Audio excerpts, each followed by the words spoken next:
Falando sobre a vitória de Donald Trump, é importante você conhecer o cenário profético. O pastor Michelso Borges vai falar um pouco sobre o assunto.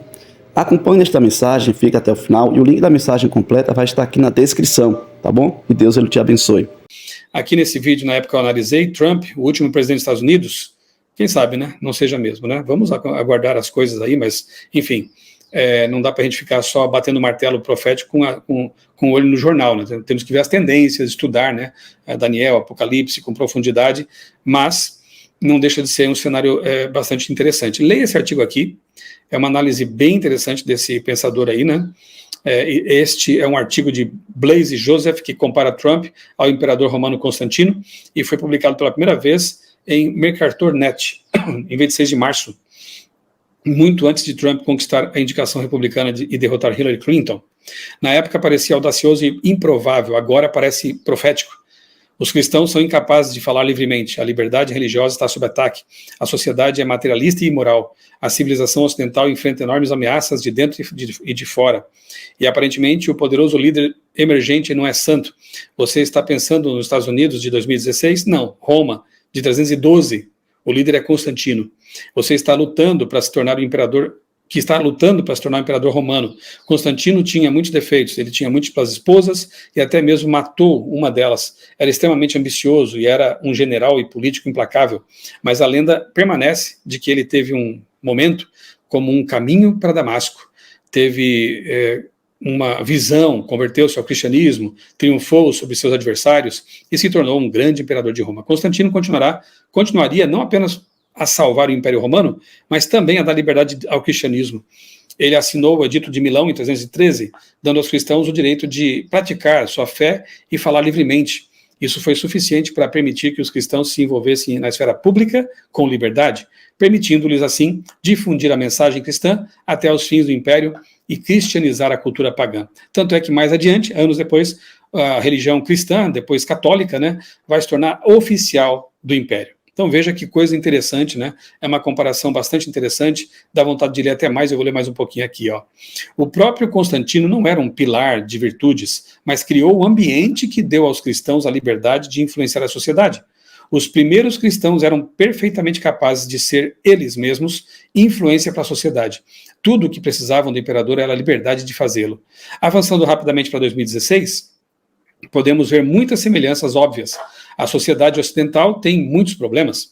Os cristãos conservadores têm as soluções para muitos desses problemas, mas não conseguem articulá-las livremente na praça pública devido à correção política endêmica e ao marxismo cultural. Aos conservadores não falta vontade, bons argumentos ou defensores articulados. O que lhes falta é a liberdade de falar abertamente sobre questões sociais, sem que vingativas multidões do progressismo secular esbravejem para ofender determinados grupos de pessoas. Donald Trump é a única pessoa que pode nos dar essa liberdade. Então, fica aqui meu convite para que você leia esse artigo, tá bom? É bem interessante. Donald Trump e as profecias e o perigo da fé especulativa. Aqui eu faço um alerta também, né, para evitarmos realmente o sensacionalismo, a especulação assim infundada, né, com respeito às profecias. Temos que ter sempre, né, os pés bem firmados na palavra de Deus e bom senso, para não exagerar também na dose, né? Triunfo de Donald Trump, em 9/11, equivale ao novo 11/9. Ideias perigosas de Donald Trump, olha aqui, 2016. Com a vitória nas primárias do Partido Republicano, etc. Aí o que acontece? Ó, veja abaixo 10 propostas e convicções de Trump lá atrás, né? E as pessoas não mudam assim tão radicalmente com o tempo, né? Mesquitas devem ser vigiadas pela polícia, dizia o Trump. Ele acredita que muçulmanos devem ser rastreados e monitorados pela polícia como iniciativa para combater o terrorismo. Ele não se importa se a medida é vista como politicamente incorreta. Logo, para Trump, vale tudo se o assunto for segurança, mesmo que isso envolva perseguir e privar da liberdade certos grupos religiosos tidos como potencialmente perigosos. 2. Retomada de tortura e outros métodos extremos em interrogatórios. O empresário aprova o uso de método como waterboarding, o afogamento controlado como parte da luta contra o grupo auto-intitulado Estado Islâmico. O candidato disse que esses métodos são ninharia comparados às táticas extremas usadas pelos combatentes islâmicos, como a decapitação de reféns. Mas o que impede que esses métodos de interrogatório sejam aplicados também a outros inimigos do Estado? 3. Bombardear intensamente o Estado Islâmico. na época, né? Construir uma grande muralha entre os Estados Unidos e o México. Essa ideia volta também, né? Até porque houve um abuso, né? Um absurdo, uma entrada absurda de imigrantes ilegais nos Estados Unidos. Isso criou grandes problemas e também foi um dos motivos que certamente fizeram com que os democratas perdessem a eleição. Deportação em massa de cerca de 11 milhões de imigrantes ilegais. Isso voltou à pauta também, né? Uma boa amizade com o presidente russo Vladimir Putin. Em uma entrevista para a CNN, Trump afirmou que o líder russo Vladimir Putin e o presidente americano Barack Obama não gostam um do outro e, por isso, não conseguem negociar. Mas ele provavelmente se daria muito bem com o Putin. Eu acho que não teríamos o tipo de problemas que estamos tendo agora. Não sei como é que a relação vai estar agora com essa guerra, né? Ucrânia e Rússia, né? 7. A China deve fazer mais se quiser manter um comércio mais igualitário com os Estados Unidos. Na verdade, as rusgas têm aumentado entre essas duas potências mundiais. 7. Mudança climática é apenas o tempo. Mas também é um assunto que, com certeza, Trump vai ter que ceder, né? A pressão mundial aí, né? Vamos ver. O mundo seria melhor se Saddam e Gaddafi ainda estivessem no poder. É uma frase bem absurda, né? É uma ideia absurda. Ele é um cara muito legal. No mais recente livro de Trump, Clipped America, Estados Unidos Aleijados, em tradução livre, ele se descreve como um cara muito legal, acredite, me orgulho de ser um cara legal, mas também sou passional e determinado a fazer deste um grande país de novo. Make America Great Again, né? É o slogan dele, né? Tornar a América novamente grande, né? É uma ideia bem, assim, nacionalista, né? Bom, aqui tem mais alguns, né? Deixa eu me ver. Não, aqui são os atuais. Deixa eu colocar de novo aqui Donald Trump no buscador. Você pode usar aqui o buscador do meu blog para encontrar muitos assuntos. Esse blog já tem aí quase 20 anos e muitas postagens, principalmente na área do criacionismo. Ok, do blog criacionismo é isso. Eu vou agora acessar aqui, mostrar para você a seleção de textos que eu extraí, que eu fiz aqui no blog outraleitura.com.br, que é meu outro blog.